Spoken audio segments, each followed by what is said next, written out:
Let's chat. Let's start in Miami, who was going to be my scarf of the week, but I couldn't find it in my pile. So we went to St. Louis. Last week we talked about Miami and if they should move on from Tata Martino after bowing out early from the MLS Cup playoffs, presented by Audi, of course, by a team at Atalanta. I don't know why the Italian team came over and played the MLS Cup playoffs presented by Audi, but they did, and they knocked Inter Miami out. And we said, should Inter Miami move on from Tata Martino? But what I don't think anybody, or what was not part of the conversation at all, was Tata Martino making the decision himself and moving on from Miami.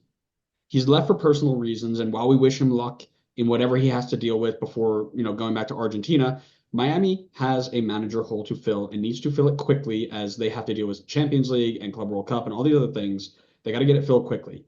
We were assuming that Xavi would be the first name on that list and the only name on that list, but instead, in a very quick turn of events, it's former Messi teammate Javier Mascherano, a coach of 50 professional games in his career, all at the youth level, will take charge of the most talented MLS roster, arguably in history. There is a lot to dive in here, but why don't we start at the beginning? Tata Martino out. How is he going to be remembered in Miami? I think that's like that goes back to our whole discussion before. It's like, do you think this season was a failure or I guess you can't, it's hard to call it a success, but is it a failure or not a failure? Mm-hmm. And I think if you see it as not a failure, you'd probably remember him in a good light. Won the supporter shield for you.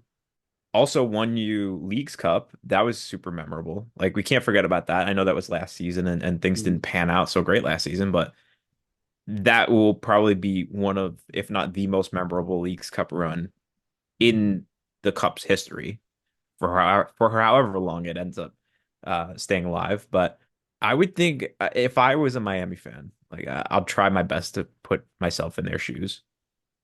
I would have a lot of good moments with him as head coach, and I feel like I wouldn't be devastated by him leaving though. Just because it was such a short time, it's kind of hard to build like this super strong connection with the fans and the coach.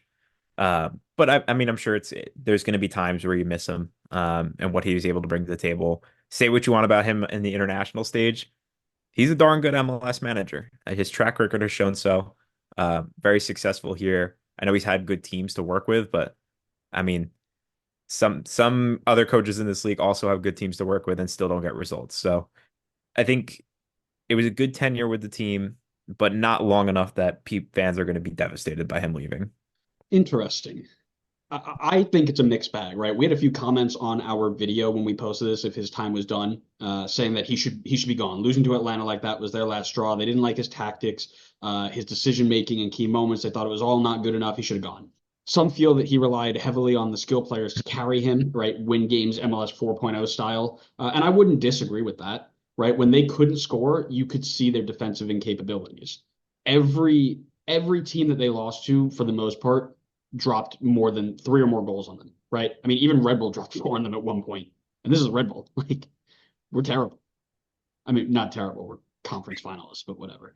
They shipped six to FCC in July, three to Atlanta, three to Monterey in the CCL, three to Montreal, four to Chicago. Last year, Atlanta dropped five on them. St. Louis dropped three on them. Like when they lose big, right? Because they're going to go for it, and they use a lot of that idea that LA Galaxy are running on right now, where it's like, sure, maybe your defense isn't that good, but if your attack is good enough, you don't have to worry about it, right? And the problem is when their attack doesn't click, you're in trouble, right? But I do think it's unfair to call his time over the course of his Miami career a complete failure. While I believe the season was a failure, I think he, as a manager, I don't think is a complete failure, right? Over 67 matches, average 1.9 points per game. That's mental, right? It's easy to point out that they had Messi, but like we talked about before, he only played half the season, right? So to do what he did with the team that he had, I think is important. Miami are a young team, and you can think about the three main head coaches they've had: Diego Alonso, Phil Neville, and him. I don't think he's any worse than they are, right? So even though the season itself was a failure, I don't think it was necessarily because Tata Martino was a failure, and I think we talked about that last week too. Yep. Speaking of managers who will be worse than those three were, let's talk about this guy Javier Mascherano going to Wow. Miami. Are you just revealing your thoughts like I, immediately in the I transition? I do have some thoughts, but I'm gonna let you go first. When you heard this, do you think he's gonna be a good fit? What's your instant reaction? This is like a nepotism hire, basically. I mean, come on. Like, if you're gonna tell me this isn't the Barcelona strings being pulled, I don't know what you're telling me because to your point, exactly as you made before, his only coaching experience is a few years with the Argentina youth teams. And then it's like all of a sudden, all right, we're gonna hand you the keys to Leo Messi, the most valuable franchise in MLS and the current points record holders, and go have fun. You've earned this. I mean, I'm not saying we haven't seen him on at the top stage, so we can't say for certain that he's going to be a bad coach, right? Like it's a lot of uncertainty that's coming in, but it's just so clear that this is like LeBron James going back to Cleveland. It's like, okay, LeBron, you could do whatever you want with this team. Whoever you want as the coach, you can have him. Whoever you want in the stands at the games, you can have them. This is basically the same thing with Messi at Miami, it feels like, because there's just no way if you take these guys out of Miami that Mascherano is ever probably coaching in MLS. I don't think there would ever be that possibility. Let's put this into an even more, relatable is the word I'm looking for. A relatable scenario, right? Lionel Messi showed up, watched Aaron Rodgers go to the New York Jets, showed up, put decent personal numbers up, bring all of his friends over, qualified or not, play with them for your last few years, collect a bag, and be okay, maybe. And he's like, that's what I'm doing in Miami, right? And good on him for that, right? But Well, this at is least one of them won. the season's not over yet for Aaron Rodgers. Until they cut him like Daniel That's Jones, not which what will you were be saying in last week when we were recording. listen. While we are so done, next week we will be unbelievably back. So don't worry about it. No, the fact that they're bringing in Javier Mascherano to fill the role of Tata Martino is absolutely mental. 40-year-old former Barcelona star has managed a total of 50 games in his entire managerial career, 17 as the Argentinian U23, 29 as the Argentinian U20, and 4 at the Olympics. Never once has he coached a top flight team. Never once has he coached in club.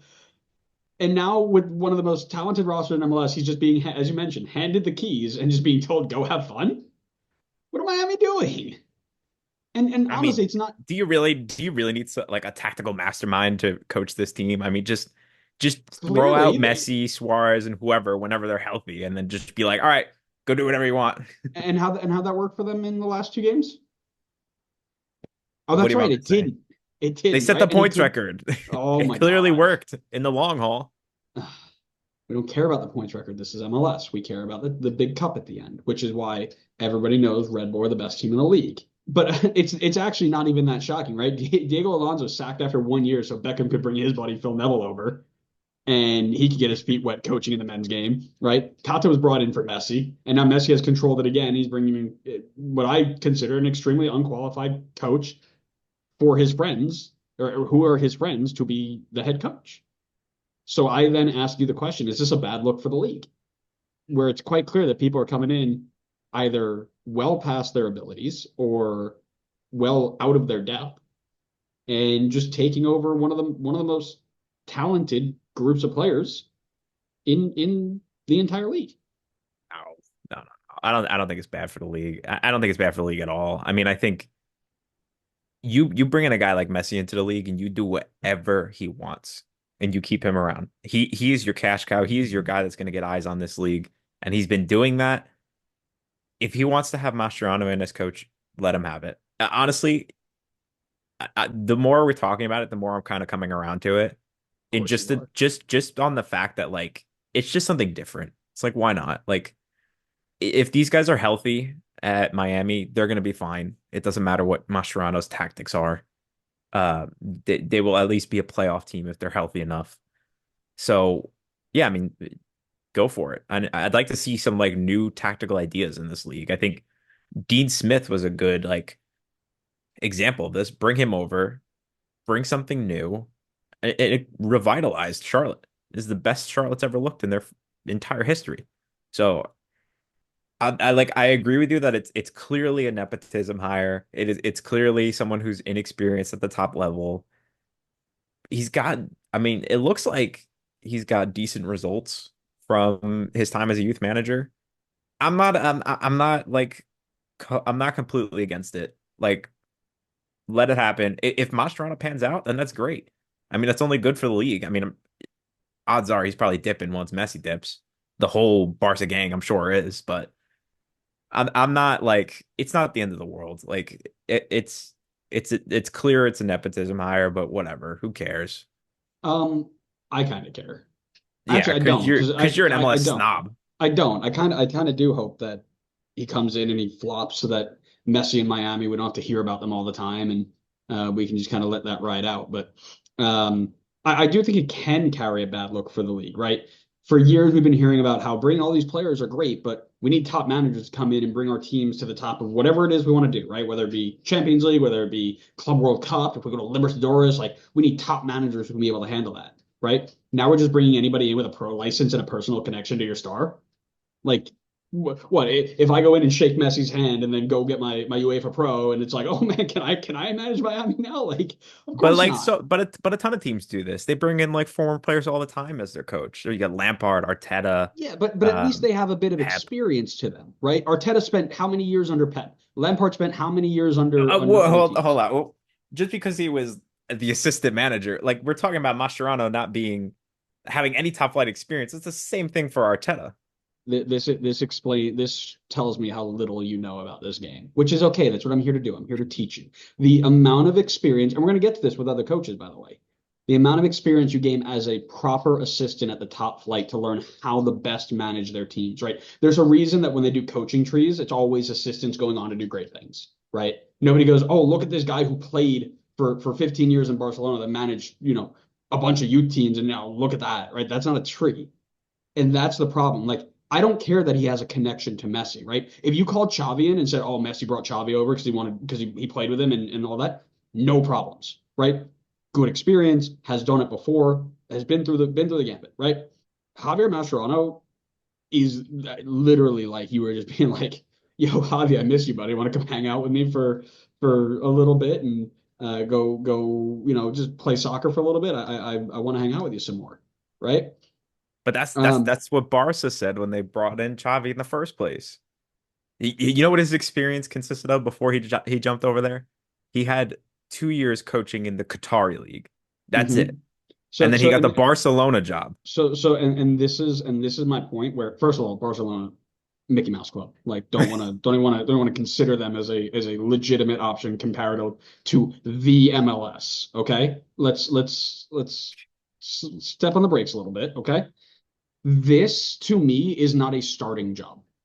Okay, so when DC United hired Wayne Rooney, I had the same reaction. Like I don't want this league to be where you start your coaching, right? And I think Wayne Rooney started here. I might be wrong. No, he was at Derby first, Player manager at Derby. Yeah, you're right. You're right. where he did a good job considering the circumstances he got stuck with. Yeah. I And mean, now he's and now he's at Plymouth and now he's at Plymouth Argyle running him into the ground. That's right. I forgot about that. I completely disagree that this shouldn't be like a place for people to start. I mean, I I agree that it's. 100% disagree with you. I mean, Wilfred Nancy started here. You're gonna tell me you don't want guys like Wilfred Nancy?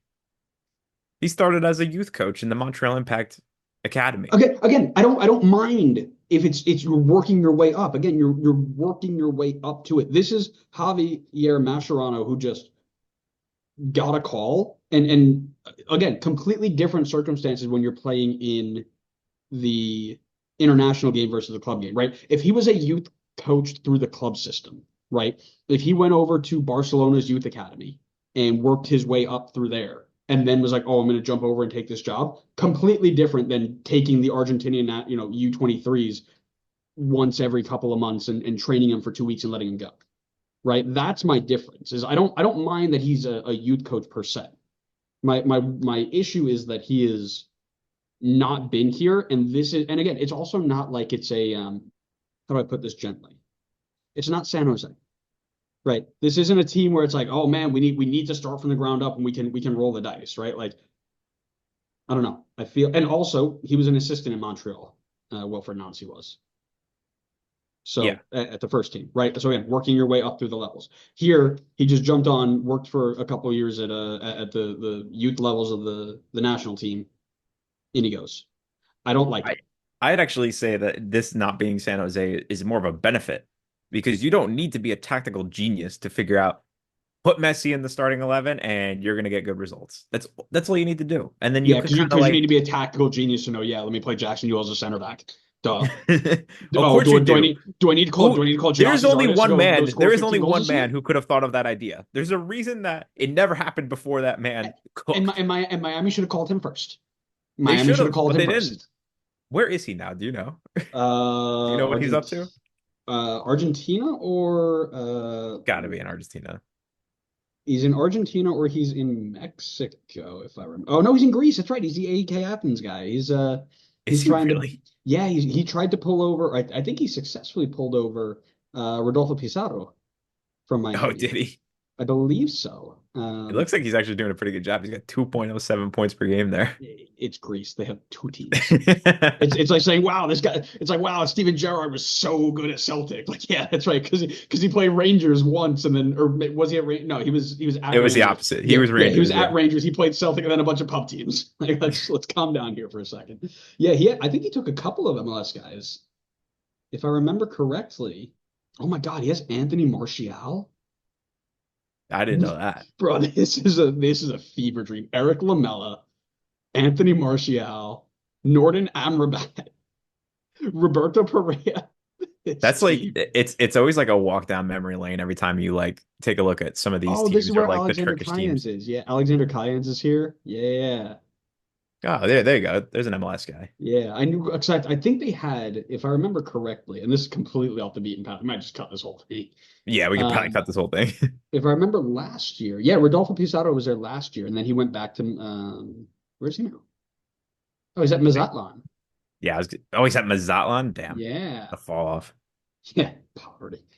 Yeah, so it was him. Ezekiel Ponce was over there. We brought him over. Uh, Oh yeah, forgot about him. Maybe this is the gateway for like Lamella or Pereira to come over to MLS after. no thanks. Got that 32, connection. 32 and 34. No thanks. Keep them. Didn't Uh, stop LAFC from bringing guys in that age. yeah, well, LAFC is different gravy, baby.